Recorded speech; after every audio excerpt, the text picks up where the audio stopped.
Welcome to the first Rovertime Podcast. In today's rotation, we have Mark Waz, me, Minding Freedom. Click. We have Ven. Click. And Cherry Suave. Click. We have about an hour on the clock, so we'll get started. Our first order of business is why we're here.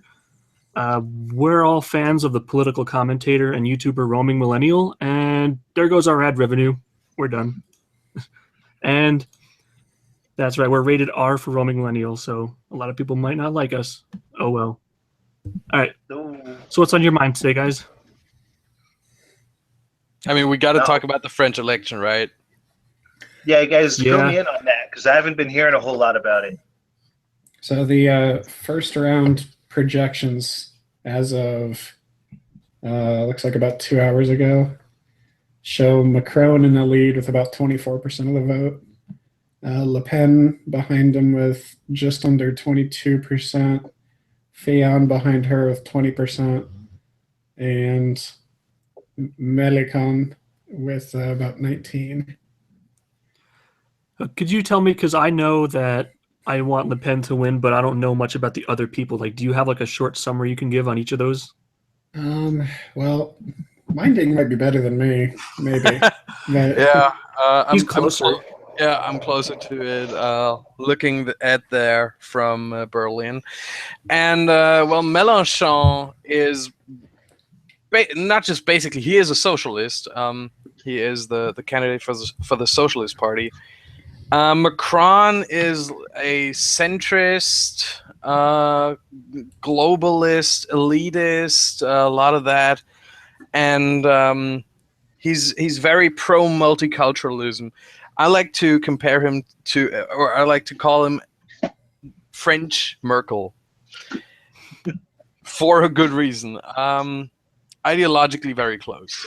Fillon is moderately right-wing. He does not use the same kind of language that Marine Le Pen does, but he's basically following the same ideas in terms of social politics. In terms of economy, he's the most free market candidate of the four. All right. So with Le Pen, I guess they're trying to choose between, what do you guys think is better, the free market or the closed borders? Between the two, I think Fillon would probably be best suited to international interests. Oh, is he now? Macron is open borders, multiculturalism, and free market to a certain extent, not completely, but at least a bit. Whereas Le Pen is closed borders, anti-immigration, anti-Islam, and economically rather socialist. Okay. Yeah, that's an interesting point. I know I liked Le Pen just because she's very anti-EU, but I don't know if I like the rest of her policies necessarily. That's why I kind of circle back around and liked Fillon, but if he's out, then I'm not sure which one I'd prefer, Macron or Le Pen. Yeah, I know. I've had it explained to me that Le Pen is like a female French Trump. So I've heard that too, but she's also, like Minding said, she's also has a lot of socialist economic tendencies, which Trump certainly didn't. Yeah, I mean, I honestly don't know. I'm not French, and I haven't had a chance to really look into that a whole lot. And there's a big difference between Trump and Le Pen as well in terms of actual contact to Russia. I mean, we all know the stories that BuzzFeed published with the golden showers.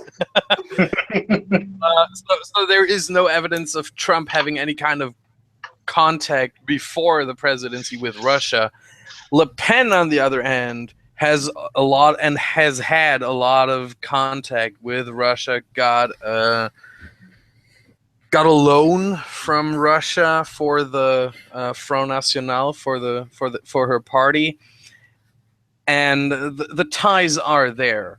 That's the big difference right there. Well, I guess we will see what happens after votes are counted today. What do you think about, like, in terms of different voting methods? How come we don't like vote, like eliminate, like vote who to eliminate? That way, everyone who hates the most doesn't get the win. Like, what about that idea? I kind of think we do that with our primaries, or with the Republican Party does its process, and then the Democrats do theirs. I think that's our process of doing it, or our way of doing that process. Probably not, but that's just my ignorant guess. But what GOP had, like, how many candidates? Like, there's a whole bunch of them, but you can only get one vote. Like, and you might have a few people that you like, but you only get to choose one. Well, see, the thing is, each party can choose which way they run their primaries. There's no rules on that. So if the system isn't necessarily working, we can change it up. My issue with direct elimination voting is you still don't guarantee a good outcome. All you guarantee is that one person that nobody likes is out. Yeah. Yeah, and the problem is that you probably get all the voters tired. I mean, there are 11 candidates in France, and you would have to vote 10 times. After the 5th or 6th time, maybe even earlier, most voters would be like, no, I don't want to anymore. Or they would not even be a part of the first ones to begin with, and only chime in the latter stages. And that's why, at most, I'd only want to see like 2 or 3 rounds of primaries.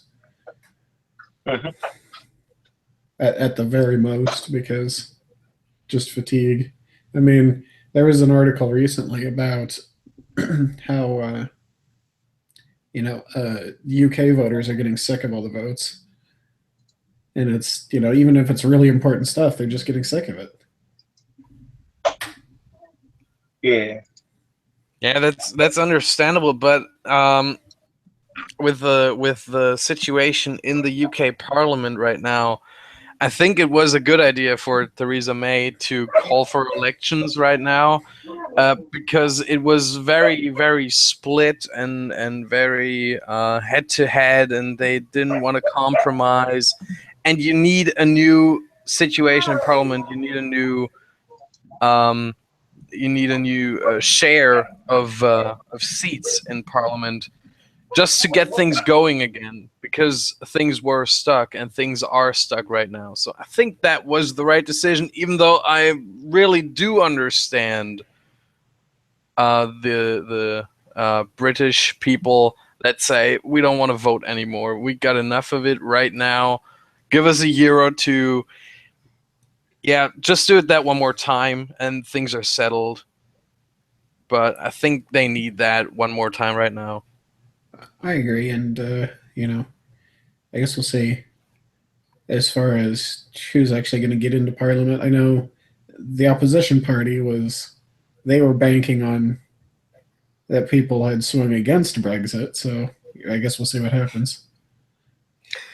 Yeah, the problem is, though, that the Labour Party, they're basically... can we say this? Is this a not safe for work R-rated environment here? You say what you because want. All right, the Labour Party is basically fucked up. Jeremy Corbyn is not even liked by his own party members, and they're constantly looking to get rid of him. And then you got the Lib Dems, who never really played a big role in the UK to begin with.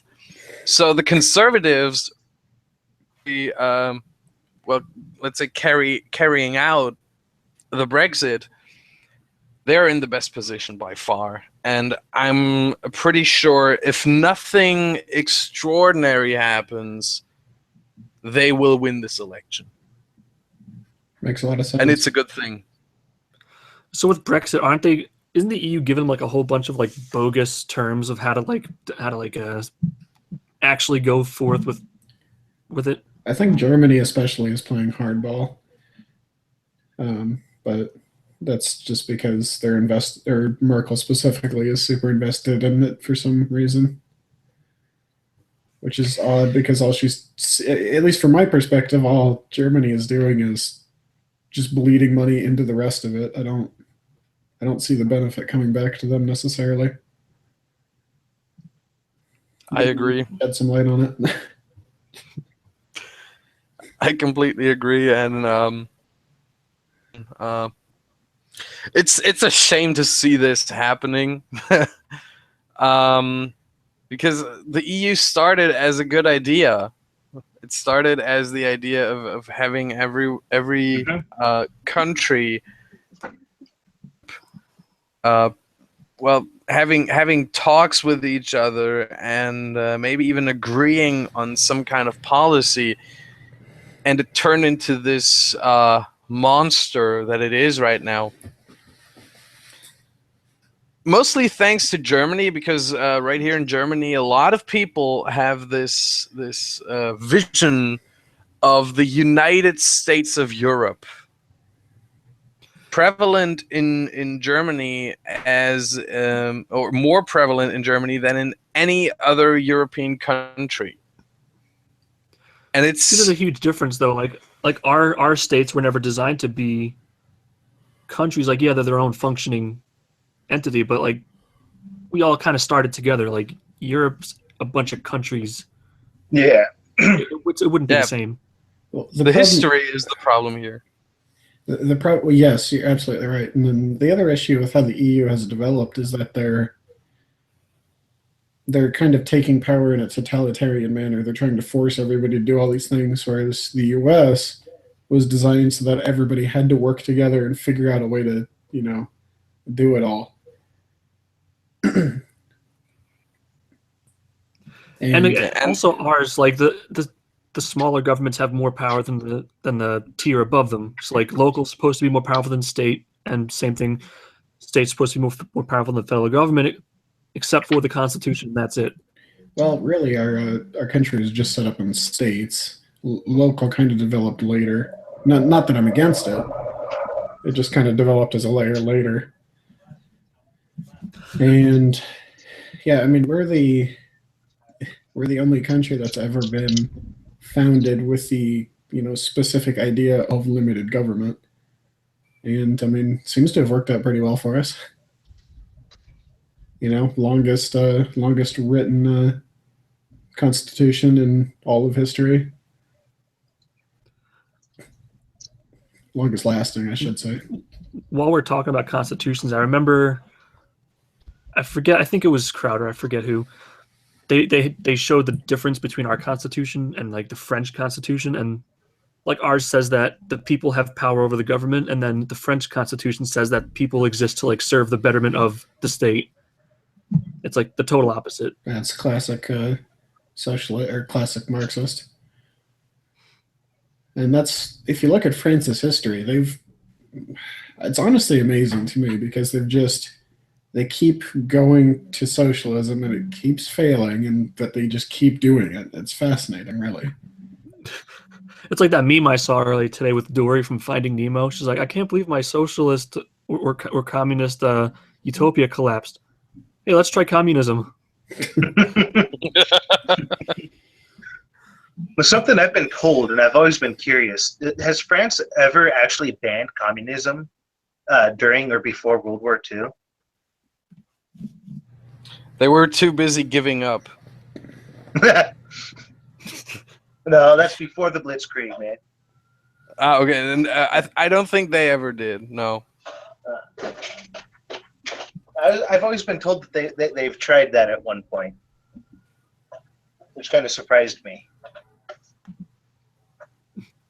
I don't know about that, but the thing that amazes me is in most European countries, it is completely acceptable to have a party that calls itself the Socialist Party. There are only a few exceptions to that. The UK, where it's called the Labour Party, but they include socialists as well, including Jeremy Corbyn. Germany, where we had our own experiment with socialism with the GDR, and it failed just as miserably as all of them did. And well, that's basically it, because in the rest of Europe, you have a socialist party everywhere.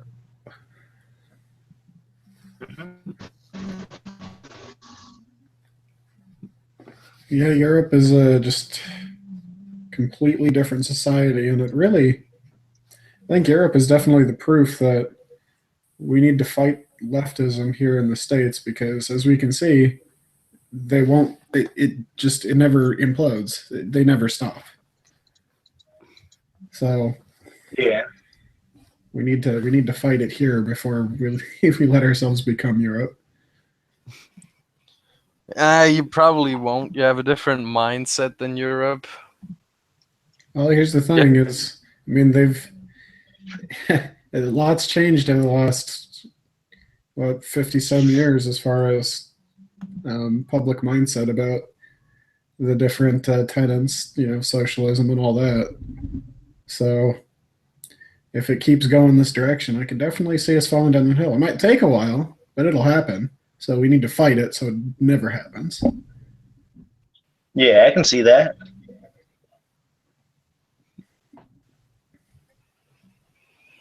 I mean, when leftism has taken over every single facet of our culture at this point, practically, I mean, Hollywood, mainstream media, education, it makes me very, very happy that Trump is in office right now. Yep. I saw some, I don't know if you guys want to move on to like other things yet, but I just remembered I saw something funny today. We were talking about all these people going crazy. That girl that got punched, that she was like some kind of like. She was part of Antifa. But she was doing like porn shoots. The what? Yeah, she was doing like porn shoots, and now she made a tweet saying she's like gonna like be even more like in the spotlight on that. I forget. Matt Christensen said he had the tweet.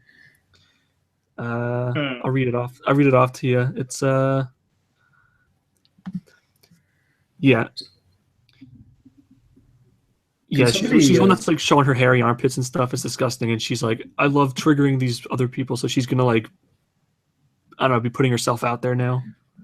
There's a lot of people into that, so that's gonna backfire on her real hard. Yeah, they're called Germans. We're not. I don't know. Triggered. I don't know if maybe likes when something backfires at her really hard. Yeah, the equality punch. Yeah. But it seems like I just lost my train of thought. Sorry. But yeah, no, we're not triggered. We're just like that's our reaction. I'm not like losing my mind over. I'm just like, well, that's disappointing to see that people like that exist. Oh well. Yeah. Well, it's the big difference in mindset is the left thinks the right is evil. The right thinks the left is wrong. Yeah, that's pretty accurate right there. It's the biggest difference in the mindset, and that's all of this stems because of that. Yeah, the left keeps coming up with all these new terms and words to insult the right. Like they started off with something like racist and sexist, and then it was homophobic, that was transphobic, and it's sixer. Everything right now. Basically, you're everything and you're nothing at the same time. But there's so many problems with diluting words by using them too much. Like one, either the person doesn't care, or two, like you call someone a racist, they're like, I hear it so many times. Why fight it? What's so bad about being racist anyway? And then they go to be like more racist because they don't care anymore about the label. Like it's just the term is diluted now. Exactly? Yeah. It's what you're talking about is it's called sixer. It's racist, sexist, homophobic, Islamophobic, intolerant, and bigoted. Those are the big six labels. And yeah, what it is they don't they use those labels because they're trying to make us unworthy of debate, because if someone actually is racist, sexist, whatever, they're unworthy of debate, really. I mean, you're so wrong that it doesn't even deserve an argument. So that's what they're trying to do, is force everybody into one of those categories. Or multiple. Exactly, Sorry, yeah. Like, I don't get a whole lot of time or experience like debating people in real life, but like even I try to like branch out and use my own brain. Like I try to not use words that I hear too often, and I'm starting to hear the word echo chamber used too often as well. So I try not to use that either. But Fair enough. It's maddening how the left has cheapened words.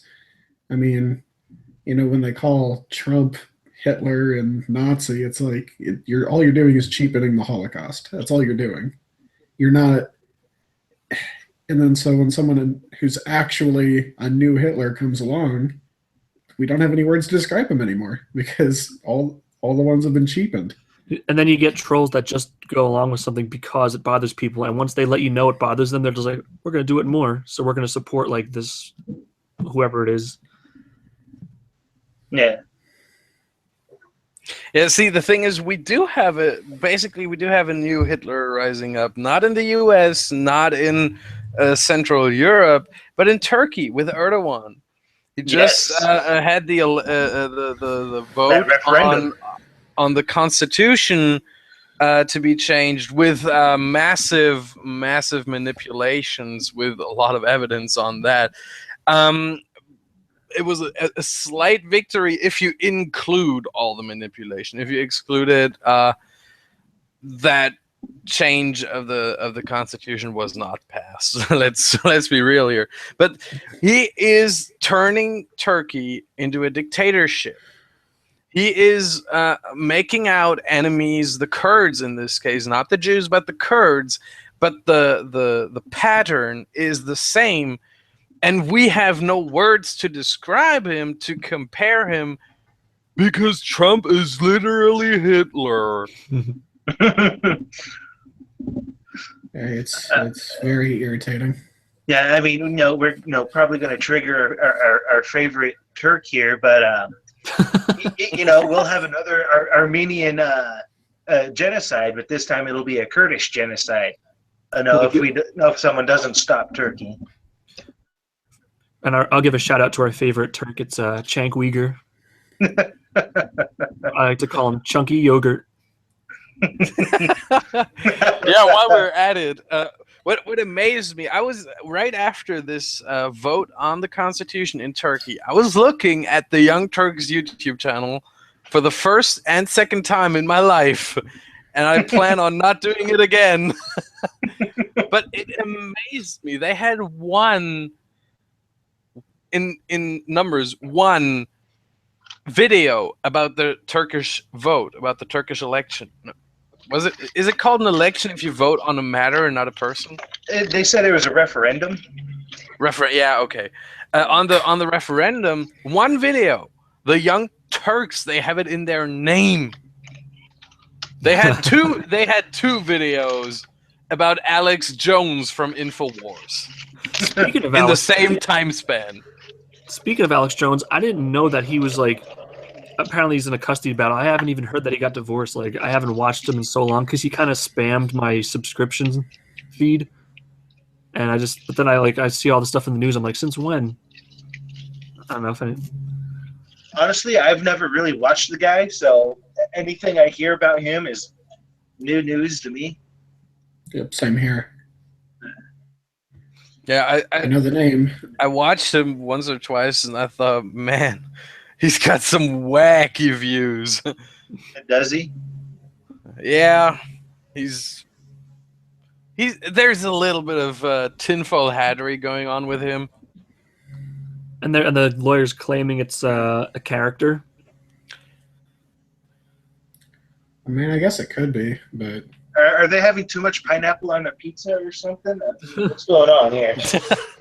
You can't have too much pineapple on your pizza. You just can't have not enough. Hey, one chunk is too much. No. One chunk is not enough. Speaking of that, is pineapple the only fruit you eat in chunks? Is there any other fruit you just eat in just this unit of chunk. Um, What about an orange? I've always heard orange slices. Okay. there's also stuff that I have no idea how to eat. Like, what's that thing where you open up? It's just like a bunch of beads. Pomegranate? Maybe. Yeah, it sounds like you're talking about a pomegranate. Yeah, you slice it open. I know what you're talking about. Yeah, Yeah, like I don't know how to. those things are always fun to eat.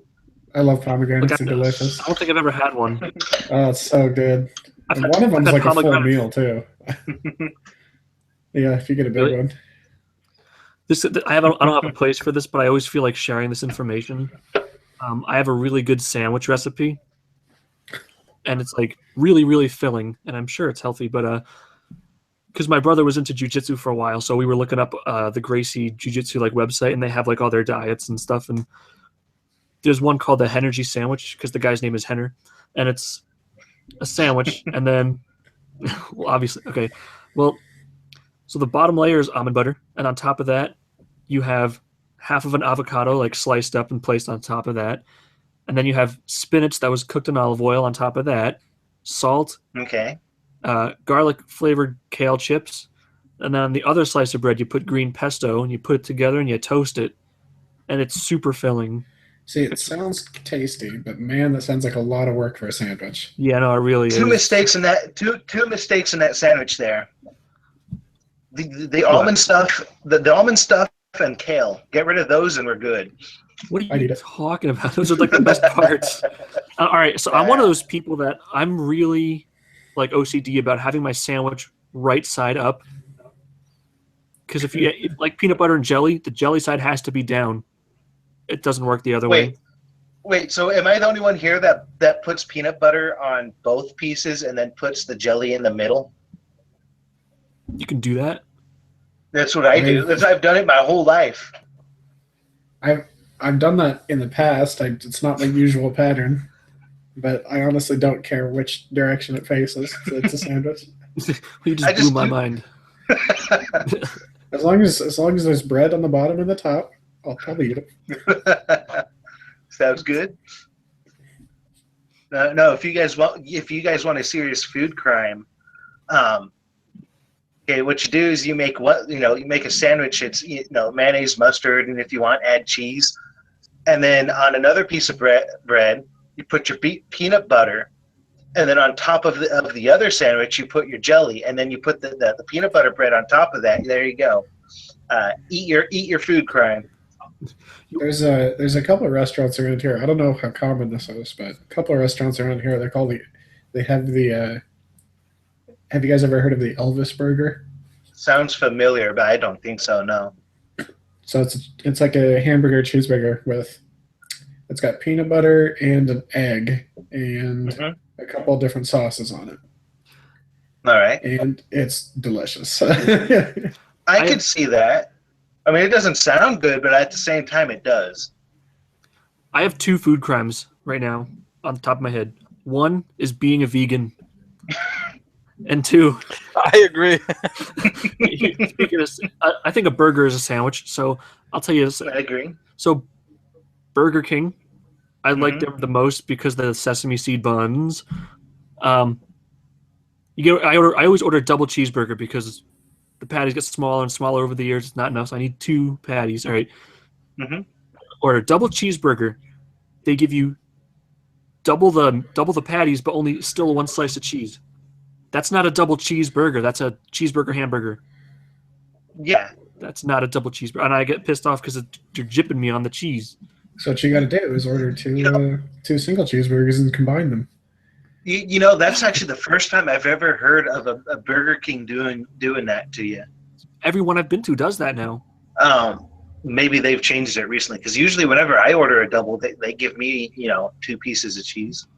But it's been a long time since I've had a double cheeseburger. I usually go for the Whopper.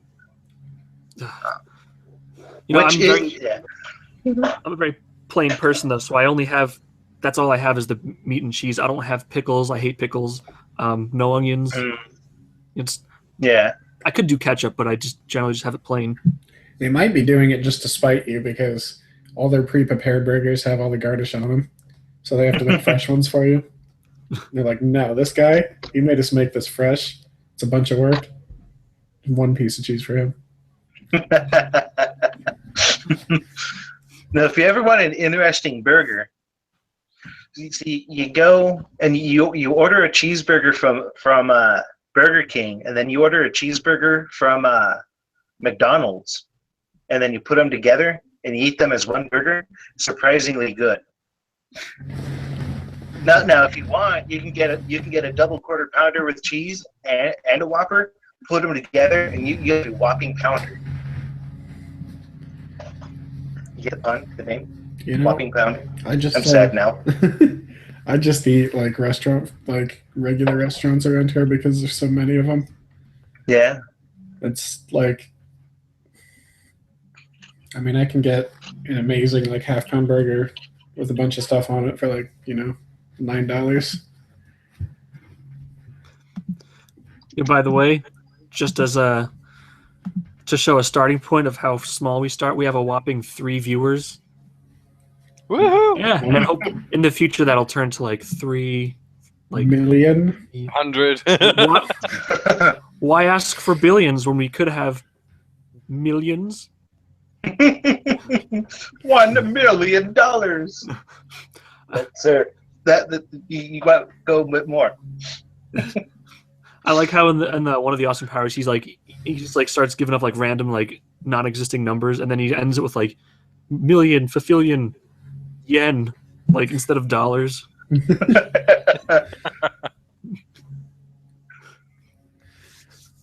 Shoot, I think that's in one of the later ones. That's Probably the 3rd. I don't know. It's when he blows up the White House, or it's when he plays the clip of Independence Day. I think that's the second one. The real explosion will Probably. actually look quite similar. I can't wait to watch that again. We're gonna watch that later. Yeah, we're gonna have a lot of fun. So, anything else cool in the news today, or extremely depressing in the news today? Well, I haven't heard anything in the news, but earlier I opened up my blinds to watch a couple of guys like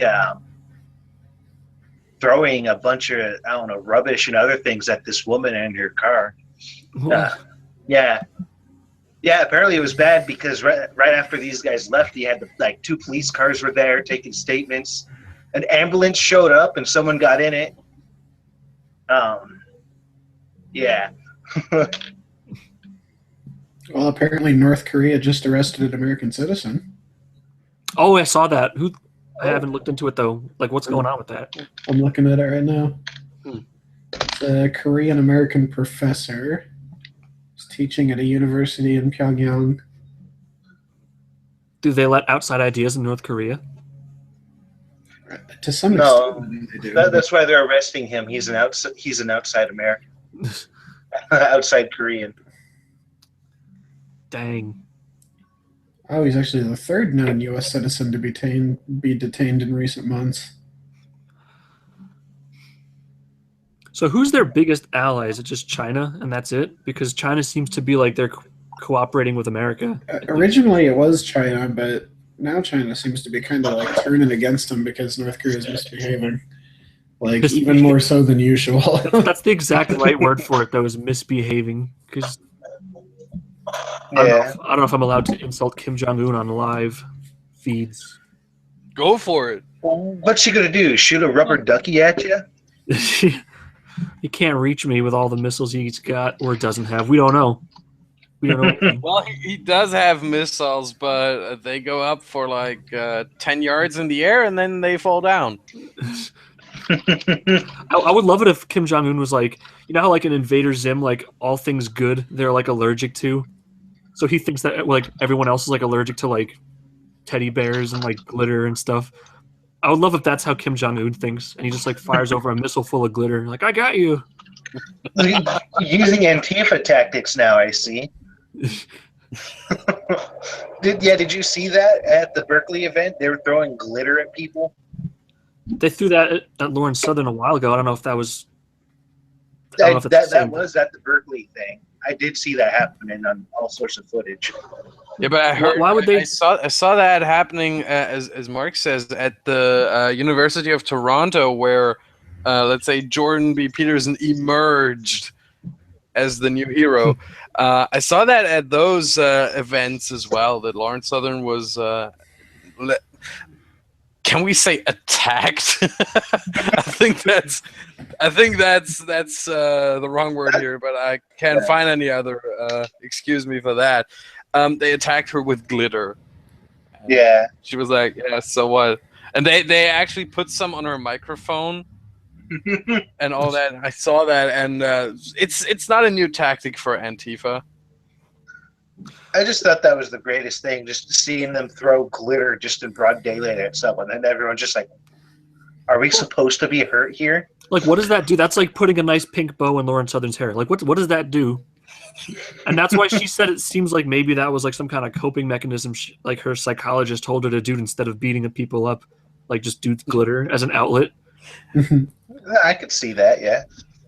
Like a safe space attack or what? Dude.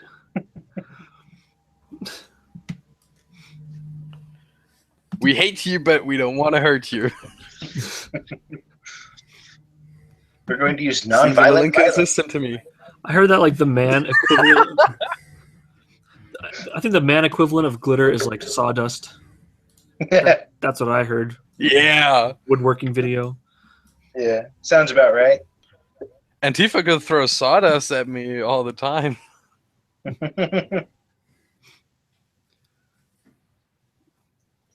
Let's hope they're not listening.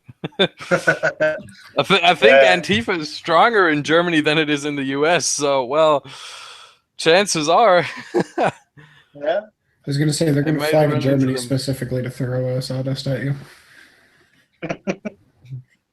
What again? Sorry.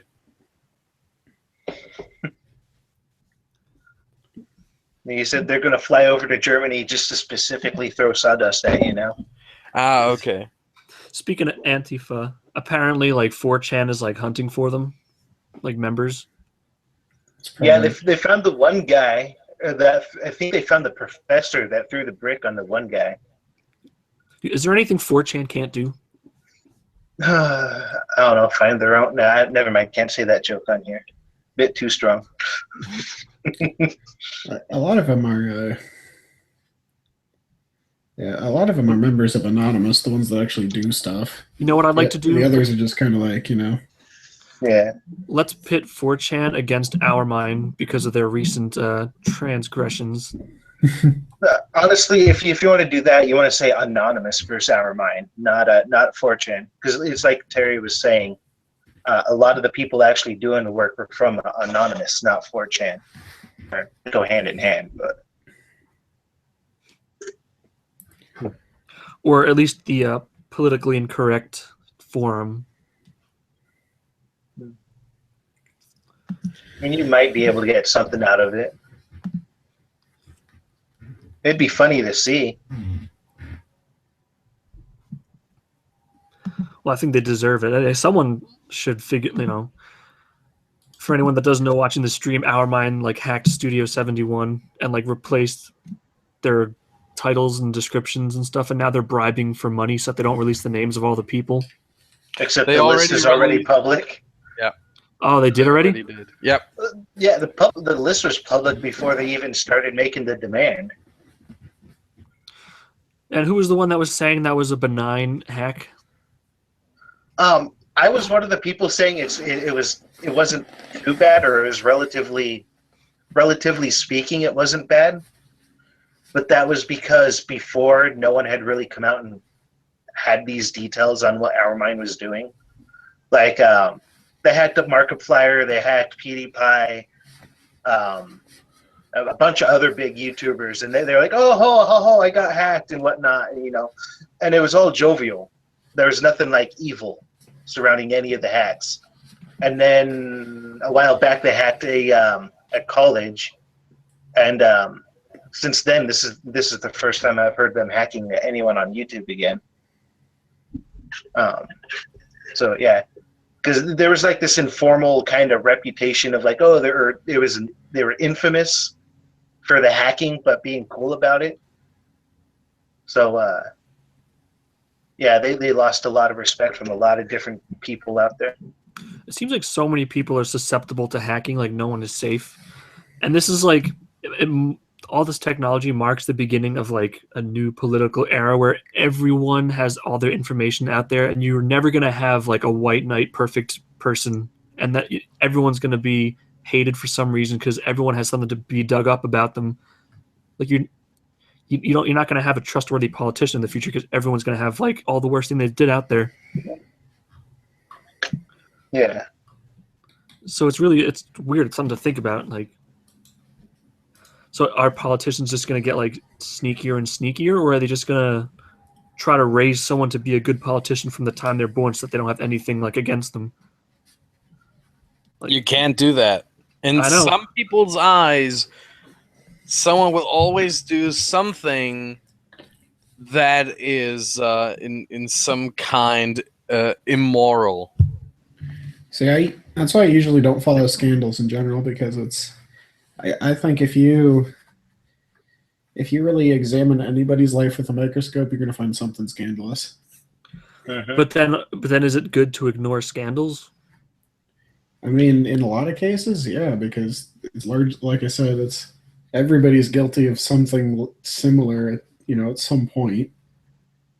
It's just it depends on the scale.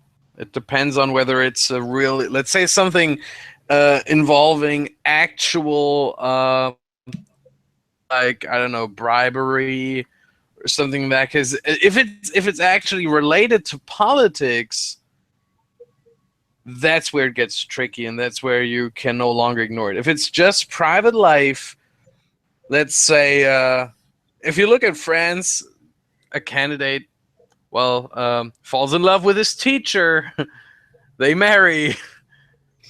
That happened. That's the thing with Macron. Macaroni. Le Pen's opponent now. Yeah, you call him what you want. His actual name is Macron, and he met his now wife when he was 17, and she was his French teacher. And some people jazz that up to a scandal. Where I'm thinking, well, as long as they're happily married and they didn't do anything that was actually against the law, and it has nothing to do with politics at this point, it's just private life, then I don't care. I had a teacher that married one of his students. I won't say names, but I always thought that was weird, but I don't know anything. Maybe there were only a few years difference. I don't know. Yeah, it's weird, but who are we to judge?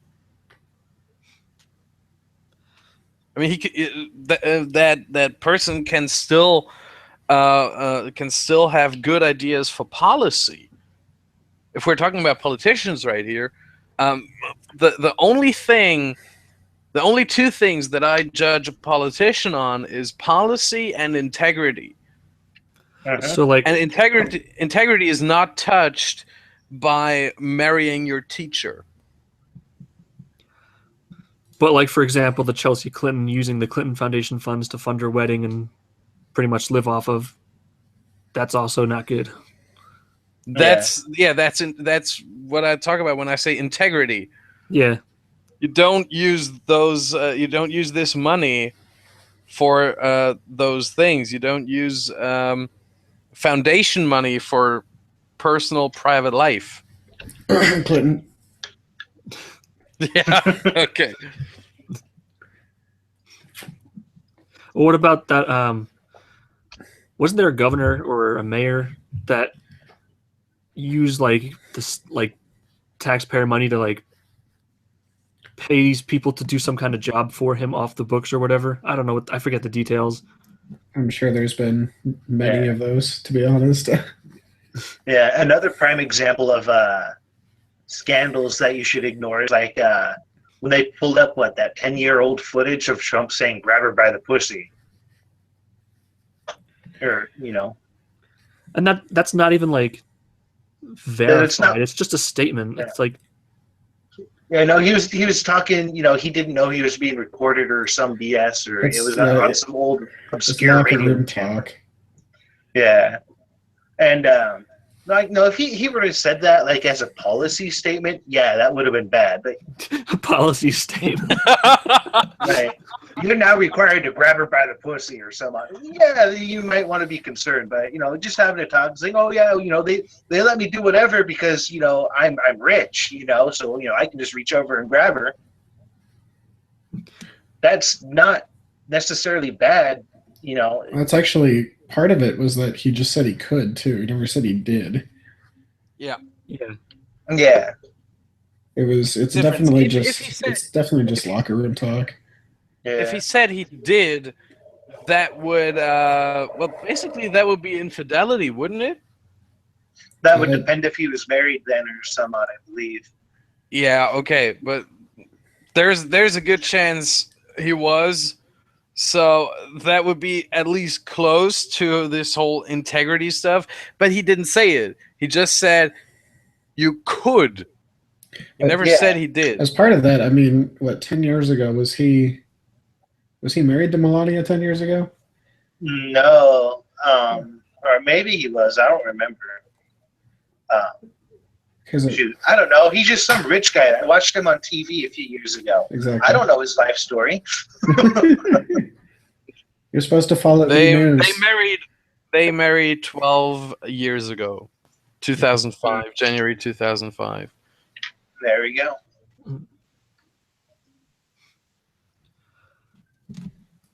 But you got to remember, Melania is his second wife. So in 1977, he was married for the first time until 1990. That's because Rosie O'Donnell is a disgusting person. Yeah. I thought Melania was his third. Oh, yeah, you're right. Sorry, yeah. And from 1993 to 1999, yeah, with Maria Maples. Exactly, you're right. Sorry. You are fake news. Yeah. Very fake news. I don't know anything about her at all. I'm very fake news.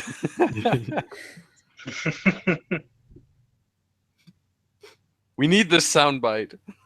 Yeah, we're a duct tape production. We're gonna figure this stuff out in the future. Now we're copying Mad Christians and Too Hard. Well, see, he's a C grade YouTuber, but we're F because we're just starting out. We got to work our way up. He actually got raised to a B minus, according to whatever that website is that like grades you. Yeah, he's a B minus now.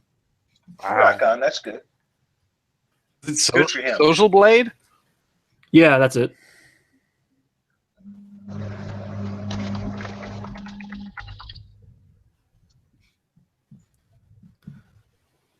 I'm watching the stream, and it. I gotta say that delay's pretty funny. Well, we're holding on to our 3 viewers, so that's good news. Yeah.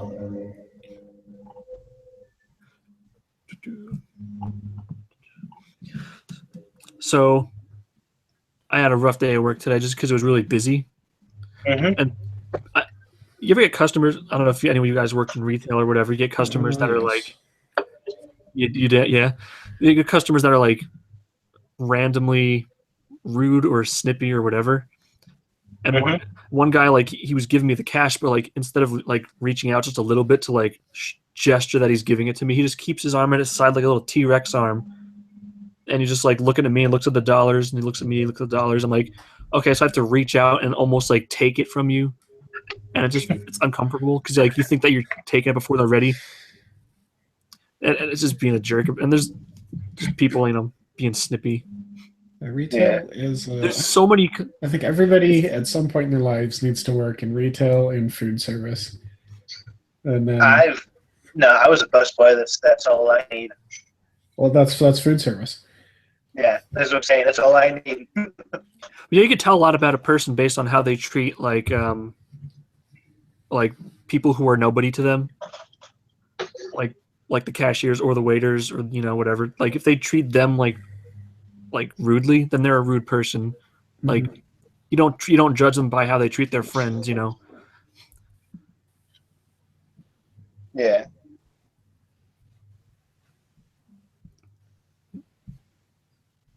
Yeah, it's interesting to look at that.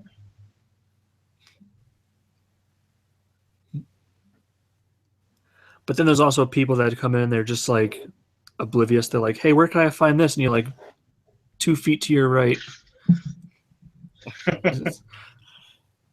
Yeah, it gets frustrating, but you learn how. That happens. That happens. Let me tell you from my experience. Yeah, but I learned to. I have no orientation in any kind of store. If you take me out to a forest, deep forest, I will always find out. I will always find the way out. Maybe kill an animal on the way and eat it. But I will always find out. But if you put me into a store and you tell me, grab the, I don't know what, grab some, I needed some tissues to clean my glasses, whatever they're called in English. And I was in this drugstore and I was looking, I couldn't find them. And I was asking someone, he said, "Oh, it's right here." I was like, "Really?" That happens. But yeah, I mean, like the more you work there, the more you learn to not care about the small stuff. Like that's nothing. You care more about the people that like you have your hand down, they just throw the money on the counter instead of giving it to your hand. Like stuff like that counts more than someone saying, "Where's this? Where's that?" So like you learn to deal with like the things that you would think are annoying. You realize it's not a big deal. Stop thinking that little things. Like, just don't sweat the small stuff. But so yeah, you're right. I think people should work, retail at some point. But back to what you're saying about being thrown into the woods. Legitimately, what animal could you kill without any weapons? I wager nothing. I bet I can take most animals. I'm not saying that I would come out at the other end in a good state, but I wager I can take most animals. And we can't even catch a squirrel. Well, you're saying fighting one. That's completely different. No, I mean, like, how could you kill an animal if you can't catch it? And like, if it's big enough to take you on, it's gonna kill you. Like, you can catch a squirrel though if it's in his own. Again, whatever the word is, home. Let's just say. Okay, if you just take it by surprise. So you mean what animals you could catch, not fight, right? Yeah, I think I could kick a raccoon if I can catch it.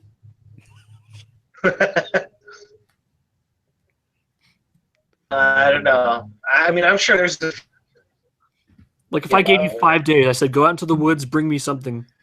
What'll you come out with? Yeah. Bunny. I could probably come out with a couple of rabbits. Maybe a squirrel.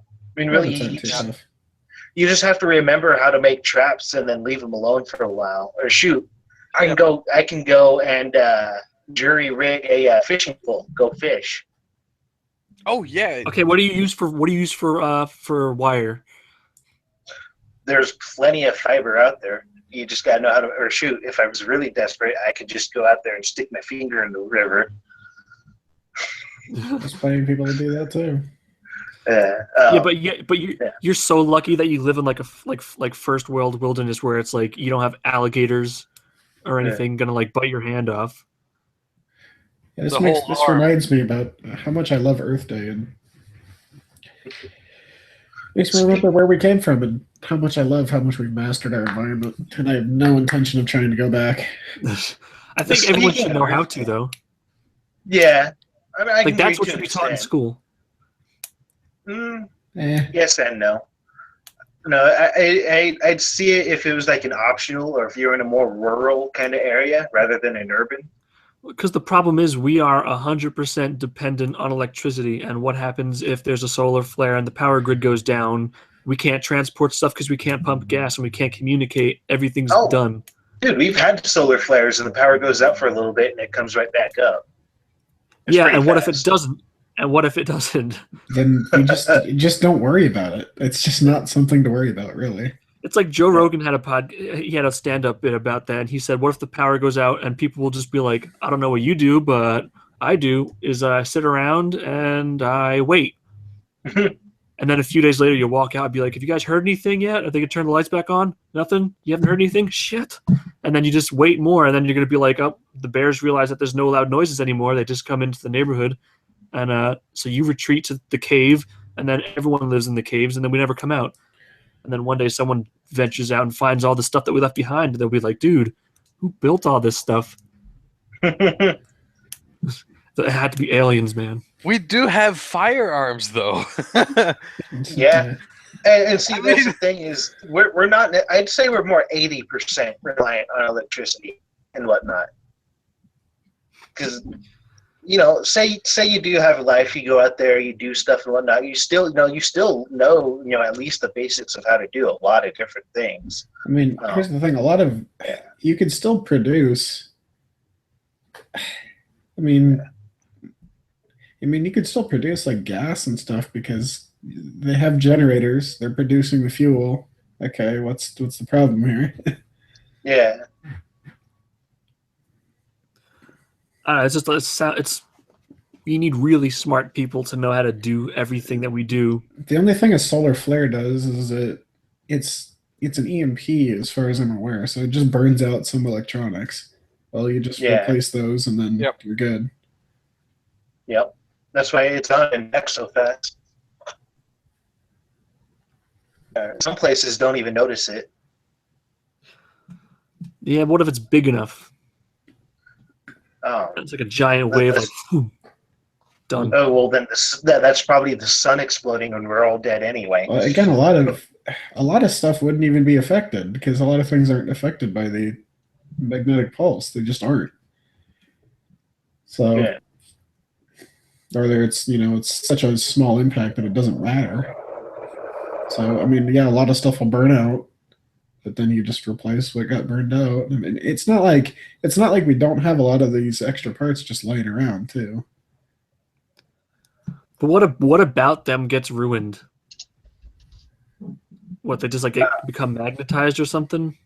Well, usually my understanding is that specifically when electricity is already flowing through it, then the magnet happens, the electrons get all like screwy and then go in ways they're not really supposed to. And so it burns stuff up. Yeah, just if anyone here is curious, I'm actually writing a book and I'm using that as a big event, but I'm not going to give any details right now. In the future, I will. I've read a couple of books that use some similar things about that. If you want, I can give you recommendations. Yeah, sure. Later. Sounds good. Sounds good. Yeah, his name is like something Sterling. He put some weird stuff into his books though. I remember. I don't know who this was, but I remember one of my art professors told me about this one guy, and he didn't know him personally, but he heard of this story. And this guy worked as a janitor at a school, and so this guy had a bunch of free time, so he would on his computer, like while I was working for years, he would write this enormously long epic that took place on some other planet, and it's just this enormously long story that he kept working on for years, but I guess he was probably a virgin. He didn't know that women didn't have penises. So like it was all weird when he got into like that part of the story, like relationships. And I didn't read it, but he told me about that. And I think that's pretty funny. Could you imagine writing like a huge book to discover that like everything you know is wrong? Oh look, I'm in here twice now. Oh. Yeah, I lost connection right as you started talking, and it wouldn't refresh for a minute. Yeah. Oh, by the way, we have 5 viewers. Well, we're at an hour now anyway, aren't we? So. Yeah, so we're going to end the duct tape production. We're going to get better. Yeah, definitely. So, Maybe. We'll see. Maybe one of you guys can do this from Skype if you figure out how to do it. Oh, yeah, definitely. But, I'll look into it. All right, so we might rotate out and have different people in every time, but this was the first episode. I think it went pretty well. I think that it's going to, when I stop it, it's going to stay as a video on YouTube, right? Yeah, I'm pretty sure. Maybe. All right, well, you guys want to say any last words or anything before I hit end? Subscribe to Roaming Millennial. Subscribe that's- to us first. Okay. Subscribe to Keemstar. No. Subscribe to Daddy05. I can't believe I forgot that, though. Yeah, we're pretty much a derivative podcast, so subscribe to Roaming Millennial and then us. Yeah. All right, well, that's it. All right. All right. See you guys later. It was fun, guys. See ya. Yep, see ya.